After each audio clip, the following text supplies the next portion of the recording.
All right, dear Kenyans, it looks like we have started.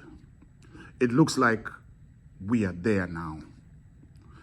The death of the political enigma, Raila Amolo Odinga, looks like it has brought us to this point. The official start of the 2027 campaigns. There was a little campaigns. People were trying here and there. Obviously, Gachagua, who was impeached, was raring to go to get his revenge. And he was talking and doing a lot. He even came to the United States to get funds, get his supporters to give him money. And that's okay. I will emphasize here, though, that take note, that was not child play.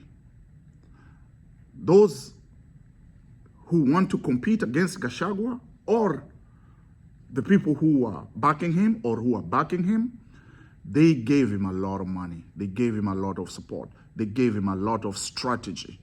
You know, sometimes you Kenyans, sometimes you think that all politics is local. That's just a saying. Politics sometimes is far. You can look from afar and you can see how things are going to be. And sometimes those of us who are in the diaspora, we are able to look at Kenya from afar and see how it is. So all these ideas that Gachagua may have gotten in the United States, don't take it for granted. I know the Agikuyu. They are one of the most hardworking tribes in Africa. Actually, in the whole world. That's the truth. When they decide they don't want something, they will start a campaign until that something goes. Sometimes they just cheer, they sit back, and then they concentrate on their activities, be that development or building, communal or rather group investment projects. They're good at that. The rest of the Kenyan community is not as good as the Agikuyu community in coming together to build projects, buy land together and build. They do that. But let's get back to politics. The onset of the campaign has started. And I want to go straight to the point. Do you remember Raila's conclave? You do? Okay. If you remember Raila's conclave, hold on to that. But there is talk that Raila may have foreseen his homegoing, that Raila may have predicted his demise. Maybe he was just feeling some type of urgency. You know, that the urgency that Obama used to say, the urgency of now. Maybe Raila just saw that the urgency of now was knocking on the door because he was seeing real campaigns were coming, and maybe he was sensing that his party was not ready. His people were not ready. His people were a little confused with him joining Ruto in the broad-based government, and he had to explain himself many times, not just to the opposition, but to his own people. And it is okay to actually question Raila. A lot of people questioned Raila about why he did what he did. He made it very, very clear that country was first. When he saw that parliament was invaded, when he saw that the national institutions were invaded, like the Supreme Court was invaded, and there was not going to be stopping, and it meant that Kenya was going to go into the hands of unlawful or unruly people. I'm not saying that the Gen Z are wrong people, no. We don't know what they could have done. They were leaderless, they were formless, they were tribeless, they were partiless. How are they going to come back together to give us a government? We didn't know. It was kind of scary, even for those who want change. We've seen what change brings. Look at Madagascar. Currently, it is the military that is in there. Look at Burkina Faso, military. Look at Mali, military. So were we prepared for Kenya to go the military way? That is where the military begin to exercise control, and sometimes reasoning or civilian initiatives are killed. So Raila was thinking about how to begin to win the next election with his people divided or confused as they were. But maybe that was a strategy. Sifuna to say, I am not for it. The rest to say, I'm for it. So that when things don't work out, he can go either side. Maybe that was his strategy. Or maybe it was actually the strategy to win the next election for Ruto. Because to show that Ruto is being fought from within, so that these people feel like they don't need to work hard because for them to rely on the fact that they were going to win over Ruto's opposition or Raila's opposition to their side. Maybe it was to confuse them. That is what Raila was doing. But in the process, Raila came up with something about the conclave. I didn't understand it because, the conclave is for selecting the Pope, or is it electing the Pope? What goes on in there, I don't know. And that's why they lock themselves in there for several days. They probably do some barter trade. They probably become politicians, or who knows? They tell each other like it is. If somebody was probably a priest who maybe was caught doing bad things, maybe that's where they're told, you know what, you are trying to vie to be the Pope, but we have this against you, so you cannot be. So to get, basically, the conclave is to, probably everybody is opened bare. And yes, I believe that Vatican has its own intelligence, its own ways of knowing which Pope has misbehaved. And so maybe in the conclave, it's like the final call that we will all face if we are Christian. They say that there's going to be the judgment day when we'll all present ourselves there, and our scorecard of what good we did or bad is going to be there. And if it is good, you go to heaven. If it's not good, you go to hell. Where Raila even said, there's no need to worry. Either way you go, you're okay if you go to heaven, but even if you go to hell, you will find a lot of your friends there. This conclave that Raila suggested, I want you to take it that we probably need it now more than ever. Not necessarily for the national ideas or for national strategizing to make Kenya great. I don't think the conclave is appropriate for that.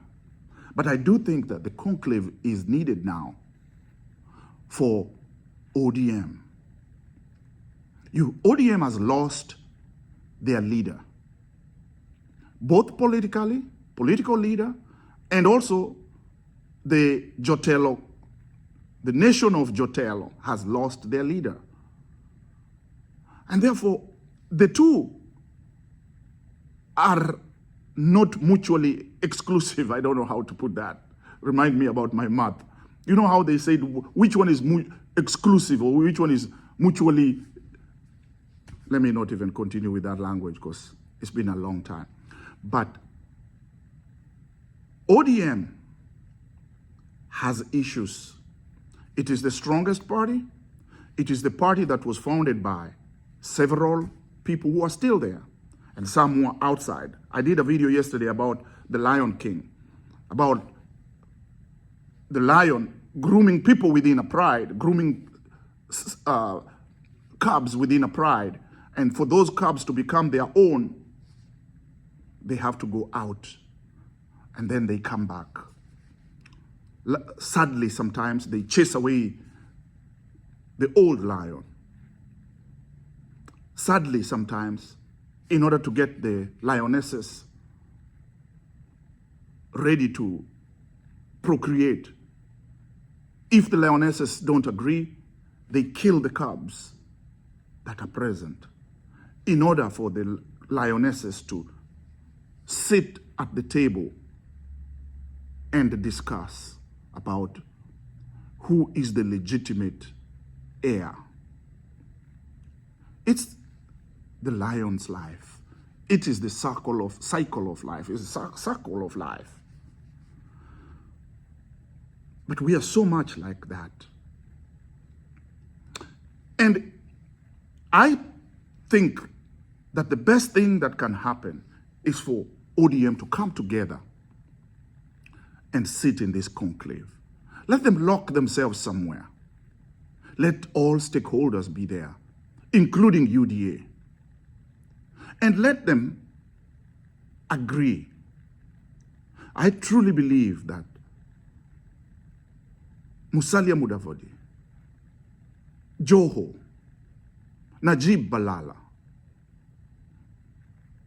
Babu Owino, Edwin Sifuna, Kasmuel Makoure, Winnie Odinga, and all these CSs and all the stakeholders need to come together and they need to agree. Why do I say that? Look at what we predicted was going to happen after we laid Raila to rest.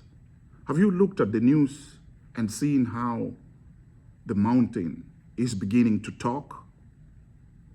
Now, it's true. Some of us in the ODM really beat the drum and sang the same death song. Is it a death row song? For one Wafula Chebukati. Maybe that's what others have done unto us. In retrospect, it wasn't a good thing. I hope you agree with me there, because we didn't like what they were saying about Raila. And I don't like what they're saying about Museveni. Let us not kill somebody before the Almighty decides it's their time to go. So the Agikuyu who are praying for Raila to die, I hope you also see the wrong you've done. And I hope none of your people will also linger onto the edge of the grave and that we will sing that they go. I think that we have learned our lessons, so that one, let's let that go. Let's do politics. What is the politics?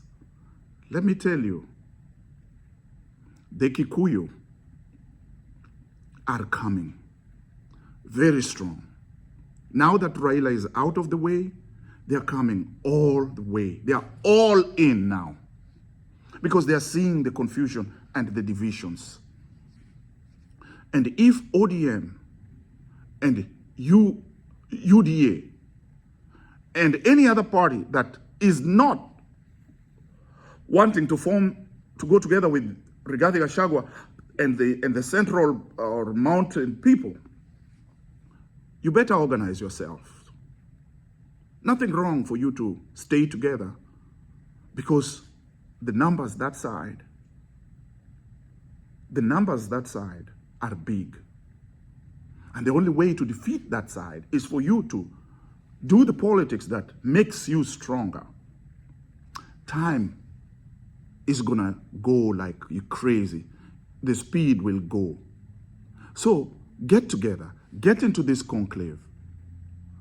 I believe strongly in my heart that Babu Owino is going to stay in ODM and is going to stay with William Samoei Ruto. That one, I believe. And I believe that this fight between Babu Owino and the Raila Odinga orphans is going to end. Why? Because the desire, the necessity to stay together is gonna make them stay together. When they look that side and they hear the kind of words that are coming from people like Mutahi Kahiga, or, you know, you heard what Mutahi Kahiga said today, that the death of Raila Odinga is a blessing to the Agikuyu. I can put that picture right here so you can read it. And when he said that, Wamunyoro came and said he supports this guy because he's the truth.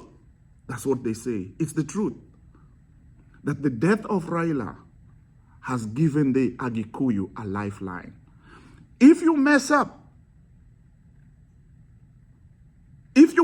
the way the Democrats messed up in the USA, they were just talking that, oh, there is no way we can have another Trump administration. After Trump told us to inject ourselves with bleach, after Trump was very bad in managing COVID, after Trump did this and that, we cannot have another Trump. The Democrats were saying it can't happen. And they brought us Biden 2.0, who was weak and old until he was exposed in the debate that showed how weak he was in speech, in talking. And that's when even the Democrats saw the vulnerability of them losing that election. And in a hurry, they gave it to Kamala Harris. It was a little late to mount a real formidable force because Biden was known everywhere in the country. I'm not trying to be racist, but a name goes far. Ruto is already known. Ruto right now is the most known name that can beat Gachagua. The others, if you change, it can take a long time to make somebody in the far east or in northeast or in Turkana to know them and vote for them. But the names of Ruto the name of Ruto is already known. Now, you saw how Democrats slept, and you saw how you see how Trump 2.0 is catastrophic, not only to the Democrats, not only to the immigrant, but indeed, it was said that if he won, he would be an existential threat to world peace and to world stability. He may be pretending or doing some peace deals here and there. He may be claiming that he has solved the peace in Middle East, in Congo. All those are lies. The peace in Middle East, in my opinion, did not come because of Trump. The European Union had started recognizing Israel.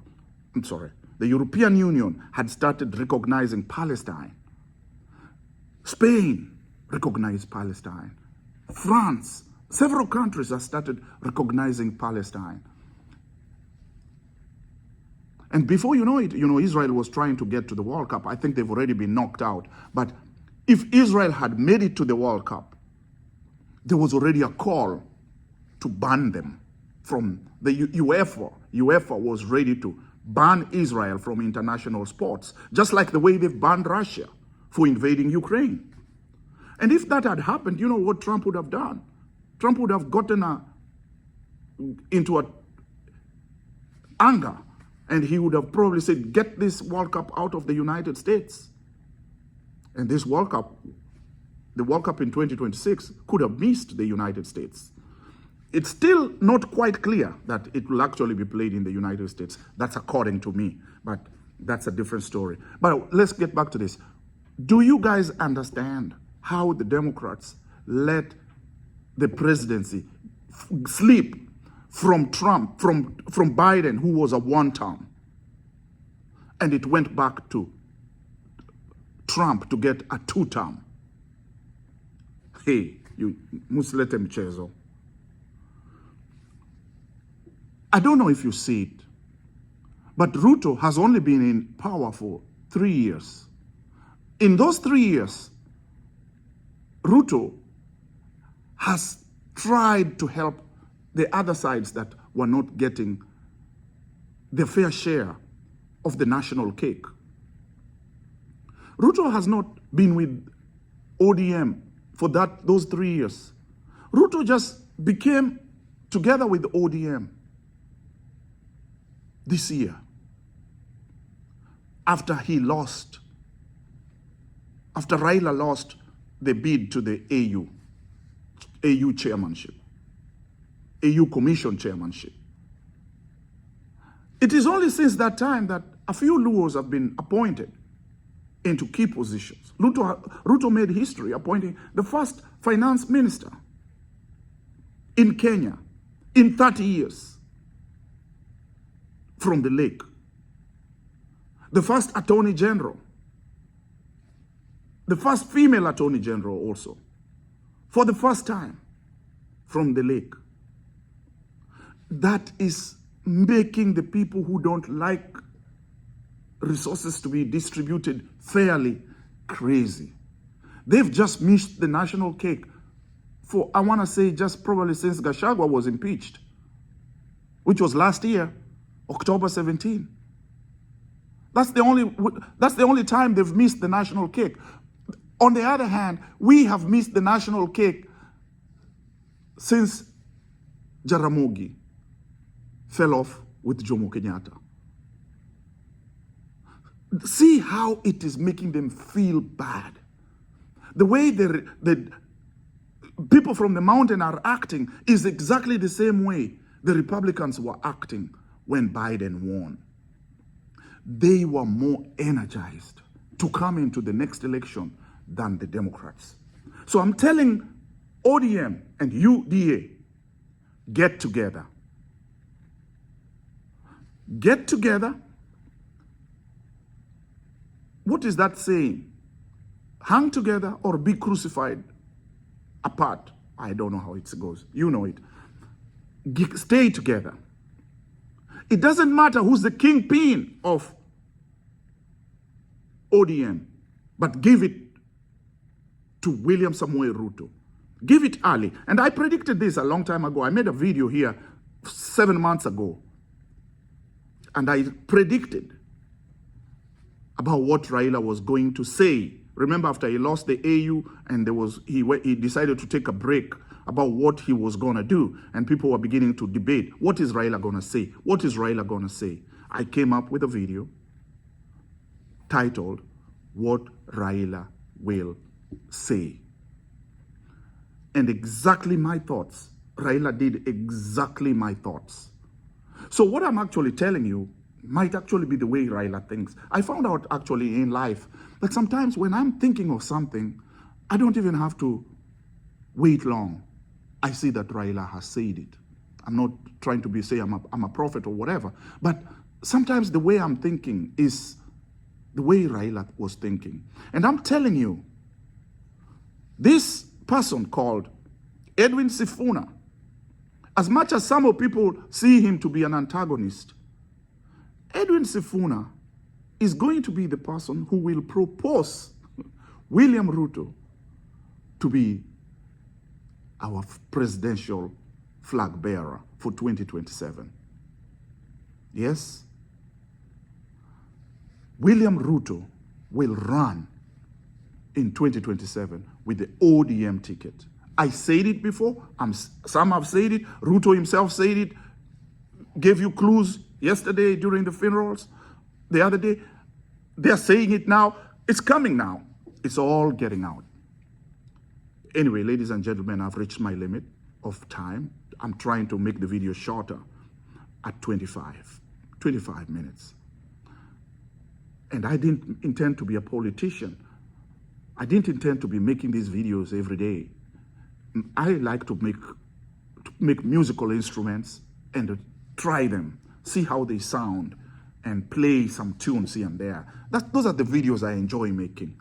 I truly don't enjoy making these political videos. But like they say, necessity drives you to do things that you didn't intend to do, and that's where I am. I don't do these videos so that you like it. I don't do these videos so that I get money or anything like that. I simply do these videos to share, to be informative, to help somebody understand what's happening, or to let somebody say, oh man, he's just spoken my thought. And because if your thought stays inside you, it will never get to somebody else. Because when you start talking and you think together, then you'll realize we are together. We're together. We don't need to be suspicious of one another. So please share my video and let ODM be strong. Orange ni ile. And you know, my other name is Dan Orange. But I was Dan Orange before the Orange Democratic Movement came into power. I used to coach kids here, and because my real name is Dan Orange, these kids started calling me Dan Orange, Dan Orange. That's how I became Dan Orange. But right now, my handle is @Jatello. Share my video so somebody can hear what I said, okay? And let's meet again in another video, perhaps, if I've not exhausted all this advice. Cheers, guys. Take care.